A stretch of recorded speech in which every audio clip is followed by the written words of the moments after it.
Bienvenue dans le journal intime du succès, le podcast où on explore les dessous parfois épineux du succès avec une pointe d'ironie et un peu de style. Je suis Mavic Wright et aujourd'hui nous allons parler d'un sujet crucial pour celles qui aspirent à plus dans leur vie, le mindset de croissance.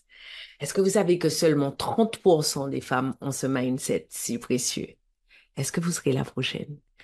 Installez-vous confortablement avec votre café latte sans mousse. Moi, je ne vous accompagne pas, mais j'ai mon infusion de mélisse que je prends le soir parce que j'enregistre cet épisode le soir lorsque mes trois petits sont couchés, que ma grande est dans sa chambre en train de discuter sur son téléphone et avec mon chéri à côté de moi qui travaille.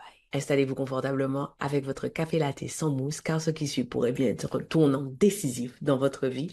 Aujourd'hui, je vais vous raconter l'histoire de Clara, une femme brillante qui a découvert que pour véritablement réussir, elle devait opérer un changement radical dans sa façon de penser.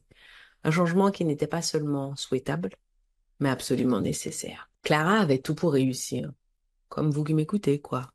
Un poste enviable, des collègues qui l'admiraient et une vie que beaucoup enviaient. Mais au fond d'elle, quelque chose clochait. À 35 ans, elle se sentait piégée dans une routine confortable mais sans éclat. Chaque jour ressemblait au précédent et elle ne pouvait pas s'empêcher de penser qu'il manquait quelque chose à sa vie. Vous savez, cette espèce d'horrible sensation où on vous dit, tu as tout pour être heureuse, mais qu'est-ce que tu veux? Tu es jamais satisfaite de ce que tu as. Un soir, après une journée particulièrement ennuyeuse, elle s'installe dans son canapé avec son café latte sans mousse. Elle navigue sur les réseaux sociaux et tombe sur le profil d'une ancienne camarade de classe, Julie. Julie, autrefois réservée, discrète, est devenue une entrepreneuse à succès, multipliant les projets audacieux et les réussites éclatantes. En voyant ça, Clara ressent un mélange d'envie et de frustration. Ouais, on n'en parle pas souvent hein, de ces émotions. Hein. On parle de la gratitude, de la reconnaissance, de la joie, de l'enthousiasme, de la motivation. Mais ces émotions-là, on n'en parle pas beaucoup alors qu'elles font partie du spectre des émotions naturelles que peuvent ressentir les êtres humains. Elle ressent un mélange d'envie et de frustration. Pourquoi Julie et pas elle? Elle n'est pas jalouse. Elle est juste frustrée. Qu'est-ce qui pousse certaines femmes à toujours se dépasser alors que d'autres stagnent. Et Clara se rend compte que c'est pas une question de talent ou d'opportunité. La différence réside ailleurs. Alors elle décide de creuser plus loin. Elle est déjà posée sur son canapé avec son café latte sans mousse. Elle cherche. ChatGPT et Google sont ses meilleurs amis et finissent par lui sortir des réponses. En faisant des recherches, elle découvre un concept qui va changer sa perception de la réussite. Le mindset de croissance. Ce terme, souvent galvaudé, prend un sens nouveau lorsqu'elle apprend que seuls 30% des femmes l'ont véritablement intégré à leur vie. C'est pas seulement un buzzword. Je crois que dans un autre épisode de podcast, je vous ai parlé des buzzwords. Qu'est-ce que c'est? Je pense que c'était dans les affirmations positives. C'est pas seulement un buzzword, c'est une clé pour ouvrir des portes qu'elle n'avait jamais imaginées, dont elle ne soupçonnait même pas l'existence. Le mindset de croissance, c'est cette croyance que vos capacités ne sont pas figées, qu'elles peuvent être développées par l'effort, l'apprentissage et l'adaptation. Contrairement à ce qu'on appelle un mindset fixe, où on pense que l'intelligence et le talent sont innés, immuables, le mindset de croissance permet de voir chaque défi comme une opportunité de grandir. Est-ce que vous avez autour de vous un oncle, une tante, une grand-mère qui, depuis que vous êtes enfant, vous dit «Oh, on n'a pas la base des maths dans la famille» ou «Toi, c'est plutôt l'anglais, ton truc, et pas l'espagnol», qui vous s'enferme à l'intérieur d'une case et vous êtes là à dire bordel, c'est pas parce qu'une fois j'ai eu une moins bonne note en espagnol que l'espagnol c'est pas mon truc. Ou c'est pas parce que tout le monde dans la famille est nul en maths que je suis nul en maths. Ou c'est pas parce que j'ai toujours été nul en maths que je peux pas décider aujourd'hui de me mettre à travailler sur mes maths et de changer mes résultats. On connaît tout ça. Quelqu'un ou alors une amie qui vous dit non non je te connais, toi c'est plutôt telle chose, tu vas abandonner, tu vas pas aller au bout. En gros, le concept de mindset de croissance a été introduit par Carol Dweck, une psychologue de renom à l'université de Stanford, qui a consacré des années à étudier la manière dont nos croyances influencent nos réussites. Selon ses recherches, les personnes qui ont un mindset de croissance sont plus résilientes face aux échecs, plus aptes à surmonter les obstacles et globalement plus satisfaites de leur vie. Mais ce qui intrigue le plus Clara, c'est ce qui se passe dans le cerveau. Elle découvre que le mindset de croissance active des circuits neuronaux spécifiques.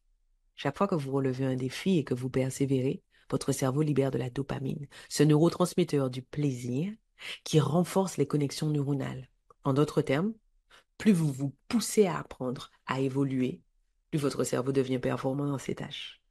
Pourtant, en francophonie, le concept de mindset de croissance est souvent regardé de haut. Beaucoup le considèrent comme une simple théorie de développement personnel sans réelle valeur scientifique. Mais dans d'autres parties du monde, aux États-Unis, au Japon, en Scandinavie, il est reconnu comme une discipline à part entière dans le sport, dans le business et même l'éducation. Le mindset de croissance est enseigné comme une compétence essentielle, une clé pour atteindre des niveaux de performance inégalés. Donc, on peut continuer à regarder ce que le reste du monde fait de haut.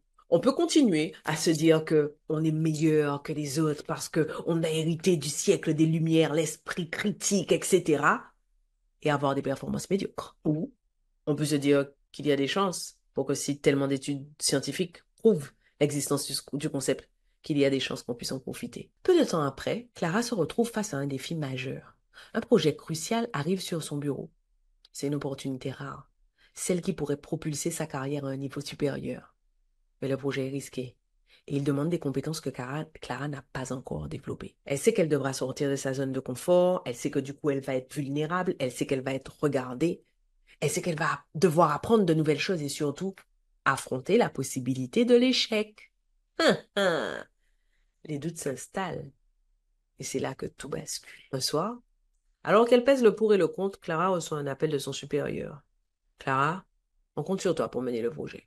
Mais si tu te sens pas capable, on va devoir confier cette tâche à quelqu'un d'autre, hein. On peut pas attendre. Cet appel est un coup de massue. Si elle refuse, elle sait qu'elle passera à côté d'une opportunité en or. Ou pire, elle sait qu'elle pourrait être perçue comme une personne qui ne prend pas de risques. Elle voit déjà son avenir. Des années à stagner, à regarder les autres prendre les devants, tandis qu'elle reste dans l'ombre. La pression est immense. Mais au fond d'elle, Clara sait que ce moment est décisif. Est-ce que vous avez déjà eu ça? Des moments où vous êtes seul, où vous êtes acculé, vous recevez un coup de fil, vous recevez un SMS, vous recevez un mail, où vous êtes dans une situation où vous êtes acculé. Vous avez l'impression que du coup, autour de vous, tout s'arrête et que c'est now or never. Le moment est décisif. Soit elle accepte le défi et opère un véritable changement dans sa vie, soit elle reste la même et regarde les autres avancer sans elle. Ce soir-là, Clara prend une décision. Elle choisit de se lancer dans le projet, malgré ses peurs, malgré son incompétence relative. Mais elle ne se contente pas de se jeter à l'eau à l'aveuglette. Elle décide d'adopter une approche radicalement différente. Première étape, Clara va reprogrammer son cerveau. C'est maintenant que vous avez pris l'habitude de ce nouveau concept, c'est maintenant que vous vous mettez à noter parce que les étapes par lesquelles notre héros va passer sont les étapes par lesquelles vous devez passer. Première étape, reprogrammer son cerveau. Clara commence par utiliser une technique peu commune mais extrêmement puissante, la visualisation proactive. Elle passe chaque matin 10 minutes à visualiser sa réussite dans ce projet. Elle se voit surmonter chaque obstacle, apprendre de nouvelles compétences et mener son équipe vers le succès. Cette technique utilisée par de nombreux athlètes et entrepreneurs à succès active les mêmes zones du cerveau que l'expérience réelle. En d'autres termes, elle prépare son cerveau à réussir avant même de commencer. Les neurosciences confirment que cette méthode n'est pas qu'une simple visualisation positive. Elle permet de créer de nouvelles connexions neuronales, renforçant ainsi la confiance et la résilience. Chaque fois que Clara se visualise en train de réussir, son cerveau enregistre ces images comme des expériences vécues, réduisant son stress et augmentant sa préparation mentale. De même, lorsqu'elle se voit en train de surmonter des obstacles, d'apprendre de nouvelles compétences, elle prépare son cerveau comme si elle le faisait réellement dans sa vie. Deuxième étape, embrasser l'échec potentiel comme un apprentissage. Clara décide aussi de changer sa relation avec l'échec. Plutôt que de le craindre, elle choisit de l'embrasser comme une étape nécessaire à sa croissance. Elle lit des biographies de grandes figures qui ont échoué avant de réussir, de Steve Jobs à Oprah Winfrey. Elle réalise que l'échec n'est pas une fin, mais un tremplin. Je crois qu'on a aussi un épisode de podcast à ce sujet. Elle intègre cette idée profondément dans son esprit. Chaque échec est une leçon, chaque défi surmonté est une victoire pour son cerveau. Les recherches montrent que cette approche change littéralement la manière dont le cerveau réagit au stress. Plutôt que d'activer l'amygdale, la partie du cerveau responsable de la peur, cette perspective active le cortex préfrontal qui est lié à la prise de décision rationnelle et à la gestion du stress. Clara transforme ainsi chaque obstacle en une opportunité pour renforcer son mindset de croissance. Troisième étape, choisir un objectif presque impossible. Clara comprend que pour véritablement évoluer, elle doit se lancer dans un projet qui la pousse au-delà de ses limites actuelles. Elle décide de fixer un objectif presque impossible à atteindre, quelque chose qui la terrifie autant que ça l'inspire. Ce défi audacieux, c'est de diriger un projet international au sein de son entreprise, un projet qui exige non seulement des compétences qu'elle n'a pas encore, mais aussi une résilience mentale à toute épreuve. En choisissant cet objectif, Clara engage son cerveau dans un processus de développement intense. Les neurosciences montrent que lorsque nous nous lançons un défi de grande envergure, notre cerveau crée de nouvelles synapses, renforce les connexions existantes et améliore notre capacité à résoudre des problèmes complexes. Clara sait que ce projet sera difficile, mais elle est déterminée à utiliser chaque difficulté comme une chance d'apprendre et de grandir. Les semaines passent et Clara se retrouve à affronter des défis qu'elle n'aurait jamais cru pouvoir surmonter. Chaque jour est une bataille, mais une bataille qu'elle est désormais prête à mener. Grâce à la visualisation proactive, elle se sent plus préparée que jamais. Grâce à son nouveau regard sur l'échec, elle aborde chaque obstacle avec une curiosité et une détermination renouvelée. Et grâce à son objectif presque impossible, elle se pousse à des niveaux qu'elle n'aurait jamais imaginés. Fixez-vous des objectifs presque impossibles, de façon à vous obliger à grandir à la hauteur de l'objectif que vous essayez de poursuivre. Et puis vient le jour de la présentation finale de son projet. Clara entre dans la salle de conférence avec une assurance qu'elle n'avait jamais ressentie avant. Ses collègues la regardent avec admiration et elle sait que ce qu'elle va présenter est le fruit de semaines de travail acharné, mais aussi de son propre développement personnel. Tout ce que vous faites est à la fois le fruit de votre travail et de votre propre développement. La présentation est un succès. Bon, vous vous dites bien que pour l'histoire, il faut que la présentation soit un succès, mais qu'il peut arriver que votre présentation ne soit pas un succès. Ce qui compte, c'est le fait que vous entriez dans cette pièce avec assurance. Ce qui compte est que vous sachiez que c'est le résultat d'un travail acharné et de votre développement personnel.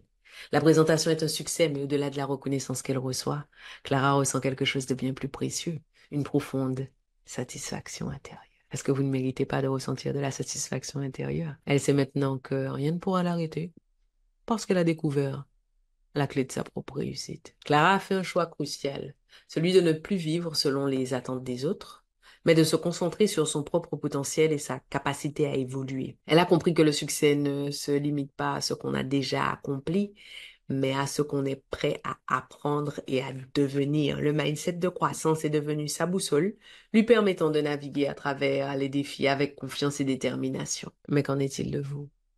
Est-ce que vous seriez la prochaine à embrasser ce mindset de croissance? Rappelez-vous, seuls 30% des femmes ont un mindset de croissance. Or, le mindset de croissance est déterminant. Serez-vous celle qui, comme Clara, décide de prendre en main son avenir, d'affronter ses peurs, de transformer chaque obstacle en opportunité? Oui, vous pouvez rire doucement en m'écoutant et vous dire que c'est juste du développement personnel. Vous pouvez effectivement essayer et on fait les comptes à l'arrivée, ok? N'oubliez pas, le véritable échec, ce serait de ne jamais essayer. Vous n'êtes pas seul, vous pouvez atteindre des sommets que vous n'auriez jamais imaginés.